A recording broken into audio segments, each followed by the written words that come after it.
Fire alarm. A fire alarm is a vital safety system designed to detect and alert occupants of a fire or other fire-related emergencies. It may include smoke detectors, heat detectors, and manual fire alarm activation device. Full situation is connected to a fire alarm control panel. The control panel typically resides in an electrical or panel room. Upon activation, the fire alarm system uses visual and audio signal to warn occupants of the building. Some system may also disable elevators as they are unsafe to use during a fire. Alarm. The general alarm is a distress signal used on board ship in these times of emergency. It consists 7 or more short blasts followed by one long blast on the ship whistle. In the international alarm system, this signal is mandatory for all passengers and crew to be familiar with during a master drill conducted. Within 24 hours of embarkation, the general alarm alerts everyone on board of an emergency, prompting them to collect their life jacket and proceed to their assigned master station. Abandon ship. The abandon ship alarm is a distinct signal used when it becomes necessary to evacuate the ship after all other efforts have been exhausted. It is given audibly by the shipmaster over the PA system and is never given by the automatic means or with record media. This alarm indicates a critical and immediate threat to the ship's safety, requiring all personnel to abandon the vessel and proceed to lifeboats.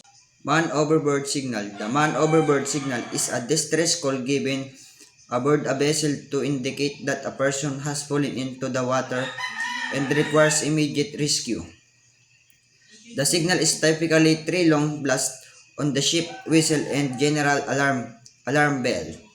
This signal triggers a coordinated search and rescue operation involving the deployment of lifeboat and the activation of onboard safety procedures to locate and recover the individual.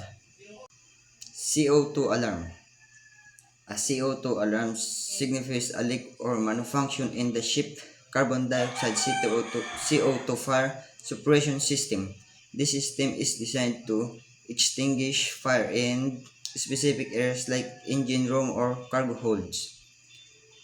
The alarm indicates a potential hazard, prompting indicate action to isolate the affected area, ventilate it, and ensure the safety of personnel. An engineer call is a signal used to summon at the ship engineering team to address a specific issue or emergency related to the vessel's machinery or propulsion system. It can be ranged from minor malfunction to critical breakdown requiring the expertise of the engineering department to diagnose and resolve the problem. A cargo hold flooding is a serious indicate that can occur due to various factors such as damage to ballast tanks, improperly secured manhole cover, or failure of vehicle system.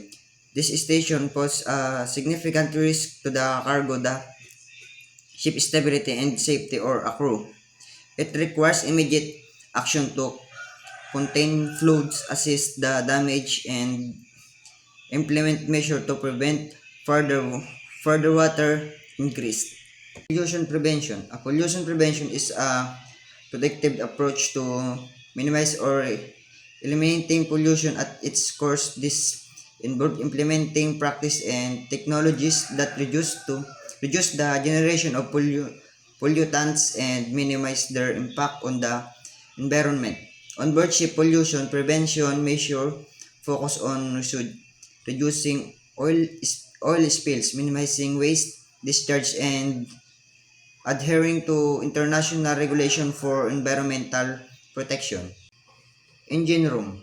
The engine room is the heart of ship propulsion and power system. It houses the main engines, generators, and other machinery essential for the vessel's operation. This area is a critical zone for safety and efficiency, requiring constant monitoring and maintenance to prevent malfunction and ensure smooth operation.